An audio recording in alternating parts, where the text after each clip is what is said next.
Welcome to the Mortgage Broker Podcast, tailor-made for Canadian mortgage industry professionals. Proudly presented by A Better Way Mortgage Group, this podcast is your trusted source for insider insights, market updates, and strategies to elevate your career in the ever-evolving world of mortgage brokering. Whether you're a seasoned broker with A Better Way Mortgage Group or an industry enthusiast looking to stay ahead, our episodes are designed to empower you with the knowledge and tools you need to excel in the Canadian mortgage space. Maybe that's a good segue for us now, is just, teasing the new segment, like some of the things that maybe we're going to focus on. Justin, this is really your baby going forward. Like, what can our listeners expect and some of the things that we're going to be diving into? Yeah, I mean, right off the bat, the biggest thing, and again, for those of you that are not in BC, right, the British Columbia Mortgage Services Act that's coming into 2026 is pretty all-consuming as far as the compliance sector of this industry in British Columbia is concerned. So we're going to be covering things on that. We'll go over FinTrack. We'll go over, rules and recommendations. I've been lucky enough to work with the AML shop in creations of full policies and procedure manuals, as well as the risk assessments. So I'm able to really have a great conversation about pieces of the industry and pieces of the FinTrack requirements and how they might blend better with our industry, because I've found that that's a big thing, is that it's coming, right? You could kind of copy and paste from the real estate sector and say, this should apply to the brokering world. But again, it doesn't. It's its own industry. It's its own world. So finding ways to kind of navigate it while making sure FinTrack is still satisfied and we tick all the boxes and we're doing all the due diligence and whatnot. So regulator stuff in BC, we're going to be covering the differences between, regulatory viewpoints between Alberta, British Columbia, and Ontario, because there are differences, right? Each of them is regulated by their own one. It's just like underwriting, I say, right? 75% of it's the same. 25% of it is very different, and that's where you're going to make or break on your file and need to know what lender to submit it to, need to know how to package it. It's the exact same for BC, Alberta, and Ontario. There are slight differences that are just different enough to be annoying and just different enough to really catch you up. So we're going to be going over those. As far as the brokerage goes, right, we're going to be going into things like lender responsibilities, lender contacts, how you can approach them, broker management. What are kind of things that you see on the brokerage side that you can pass along? I've been lucky enough to work under some wonderful broker owners and wonderful teams. Each one does it a little bit different, including you guys, right? I learned tons from you, but you did it a little bit different than Clear Trust. That does it a little bit different than Kyle does. Then does it a little bit different than CFS does. So being able to kind of really narrow down on those differences and inject that into the episodes is something that I think people will get a good use out of. And again, always keeping that broker lens on, right? Keeping that broker lens on, making sure that I'm not just, the compliance guy that's trying to sit on high and tell everybody what to do, but to be able to actually say, you know what, guys, here's what's happening. Here's what they want you to do. Here's what we can kind of do to make it a little bit easier. And then covering things like policies and procedures, not only for FinTrack, but for internal brokerage, right? Internal brokerage policies and procedures is something that's going to be very, very relevant. The MSA is drawing attention to it. It's something that you should have at your brokerage and be available to you. If you don't, please ask your principal broker, because that's where you're going to find all your answers. Alberta, British Columbia, Ontario, FinTrack, they all have their rules and they are vague guidelines. But, 8 out of 10 times, it's going to come down to what your brokerage thinks.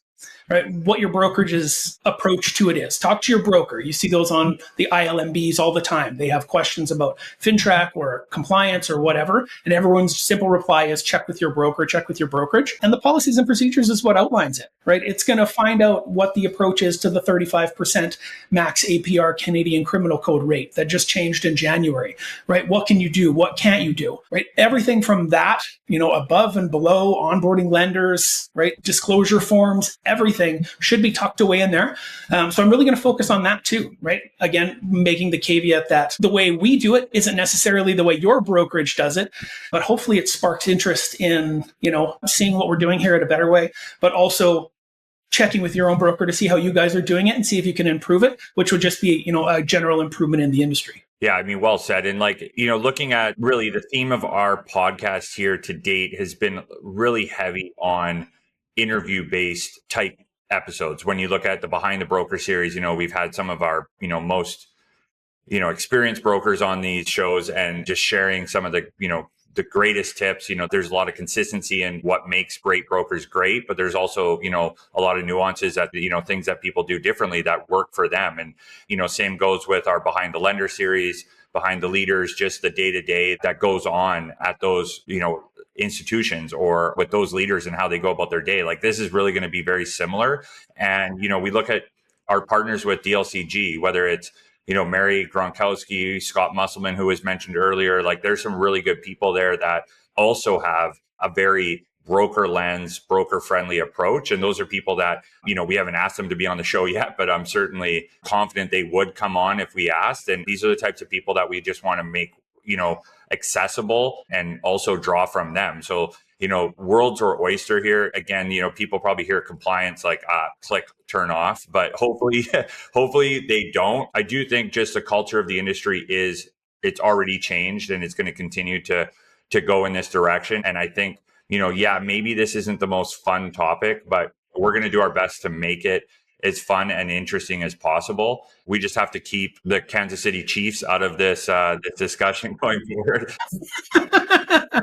Justin is unfortunately a Chiefs fan, so we'll do our best to avoid those discussions, but I'm sure stuff like that will come up. And we'll just, try to keep this as fun and loose as possible. Yeah, absolutely. And big shout out to Mary. I know I forgot to mention her when I talked about Scott, but Mary's been a great resource for me as well. When the FinTrack stuff came out, the DLCG was right on top of it and Mary was forefront with that. So yeah, I mean, if we can have people like Mary and Scott on there and have them telling their side of the story as well, I think that'll do nothing but add to it. Thank you for tuning in. If you found value in this show, please subscribe to our channel on your preferred platform. We're available on Spotify, Apple Podcasts, and YouTube. Your support is incredibly appreciated. We also welcome your reviews and feedback, which are crucial in helping us deliver outstanding educational content. Feel free to share your thoughts. A 5-star review would be fantastic if you think we earned it. Lastly, a vital announcement about Backpack Buddies, our chosen charity for 2025. This remarkable organization addresses a hidden hunger issue many are unaware of in British Columbia. While school districts provide meals during school hours, numerous children face food scarcity at home, particularly during the weekends. Backpack Buddies steps in to support these vulnerable children, ensuring they have easy to prepare, familiar food for weekends. This is achieved through collaborations with schools and an extensive distribution network. Your contribution can make a significant difference. With just $20, you can give a child in need a food bag from Backpack Buddies filled with enough meals and snacks to sustain them over the weekend and more. Once again, thank you for listening and see you on the next.